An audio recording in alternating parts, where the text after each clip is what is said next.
Hello, I'm Steve Shaw, National Coordinator of Football Officials and Secretary Rules Editor for the NCAA. And today we're continuing our series of media videos for 2025, and we're going to be focused on game action from Week 3. Now, it's been a great start to the season. Compelling games, viewership is up, excitement is everywhere. Now, I get asked from time to time, based on the significant changes the NFL is making to their kickoff play, where does the NCAA stand on kickoffs? Well, our kickoff play has been a positive story in terms of player safety. With the rules adjustments we've made, limiting the kickoff team run up, touchback to the 25, the fair catch option, and eliminating double team blocks and illegal blindside blocks, well, our play from an injury rate is actually less than that of a scrimmage down, and that's good for our game. But our kickoff play, it stays a thrilling component to our game. We're averaging 11.8 kickoffs per game. Almost 30% of those are being returned in FBS. We've had 12 returned all the way for touchdowns, and we've had 20 onside kicks, 6 of which have been recovered by the kicking team for an amazing 30% success rate. So the kickoff play is truly healthy in our game. With that, let's get on into our video. Our first play this week, the offense is snapping from the 46-yard line going in. The quarterback's going to drop back, he steps up, he starts to run, and then he's going to throw downfield. Now the ball is caught and it's advanced down to just shy of the 20-yard line, and the offense is going to hustle to the line, but replay is going to stop the game to review the position of the passer when he throws the ball. Now by rule, it is an illegal forward pass if the passer's entire body is beyond the neutral zone when the ball is released. And as we can see here, and it's tight, but at the release point, the quarterback's entire body is just beyond the line. So replay is going to make this an illegal forward pass, and this is one of only 8 type fouls that can be created from the booth by replay when there's no call by the officials on the field. This penalty is enforced 5 yards from the spot of the foul, which is where the ball was released, and it includes a loss of down.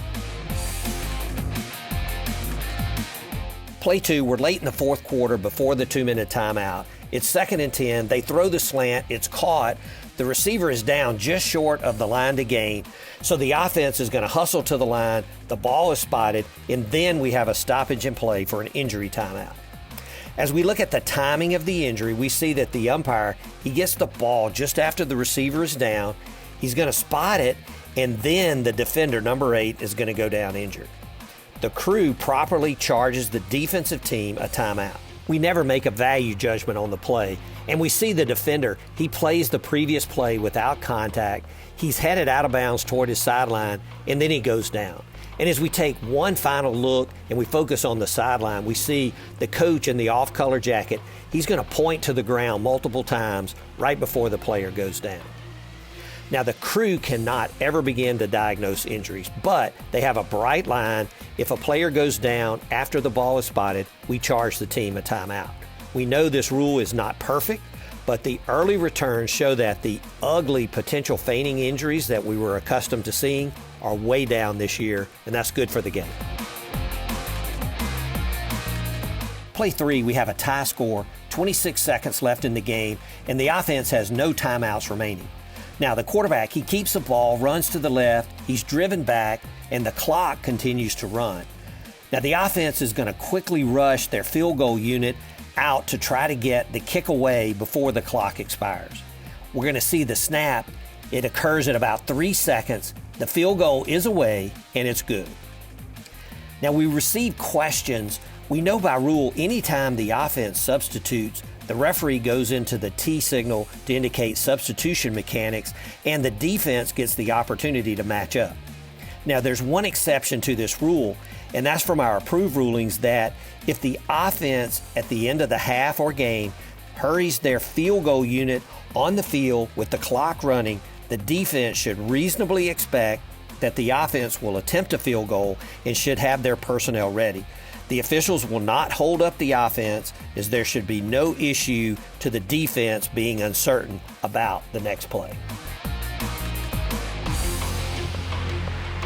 Play 4 is a kickoff play. It's actually the opening kickoff of a game. And we see that the kick is high and outside the numbers. The deep back calls for a fair catch, but the up back actually makes the catch back up at the 8-yard line. Now, we all know by rule, if a player makes a fair catch of a free kick behind their 25-yard line, they get to put the ball in play at the 25.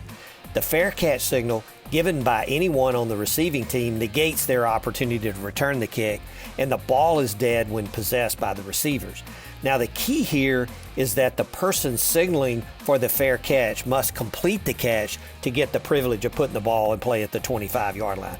There's no limit to how many players can give a fair catch signal, but here the player making the catch did not signal for a fair catch, so they did not complete a fair catch. Their teammate signaled, so they can't return the ball, and the receiving team will put the ball in play at the spot of this catch, which is back at the 8-yard line. We see that the offense is moving their huddle back to prepare for the first snap. Play 5 is a punt, and we see the punter. He rolls to the right, he punts the ball, it bounces hard at the 20, and it's going to roll toward the receiver's end zone. Now we see a kicking team player, he goes down, he's going to bat the ball right at the goal line, and the ball stays live and is finally down by the kicking team at the 4-yard line. Now, if the kickers are the first to touch the kick beyond the neutral zone, it's a violation for illegal touching, but the ball continues in play. The key here is, did the kicking team player bat the ball back while it was in the field of play or in the end zone? And we get a couple of great looks here, and clearly this ball was batted back before it crossed, before it broke the plane of the goal line. And it's important to note it's the position of the ball only, not the position of the kicking team player. He could have his foot on the goal line or even in the end zone, but if the ball doesn't break the plane of the goal line, it's not a touchback. Now, the receivers have the choice to put the ball in play at the illegal touching spot, which was inside the 1, or where the ball was down at the 4. They'll elect to put the ball in play at the 4-yard line, 1st and 10. Our last play this week, we've got 3rd and goal at the 2-yard line. We see that the quarterback, he's going to keep the ball, and he drives for the goal line, and the officials are coming in, and they're going to spot him just short of the goal. Now, our first replay, we see that the quarterback, he extends the ball out near the end of his advance. And so replay is going to stop the game for further review. Our next replay, and it's a much better view from almost right down the line, shows as the quarterback is still driving forward, he extends the ball, the nose of the ball breaks the plane of the goal line, and then the defender is going to swipe the ball, it comes loose, but the quarterback regains control of the ball back in the field of play. Now, by rule, if the ball breaks the plane while the ball carrier has firm control, it's a touchdown, and whatever happens after that is action with a dead ball. So this is a touchdown, and a last point of note, the plane of the goal is not the full 4-inch white line there. It is the plane on the front edge of the line, and that's all the ball has to cross for a touchdown.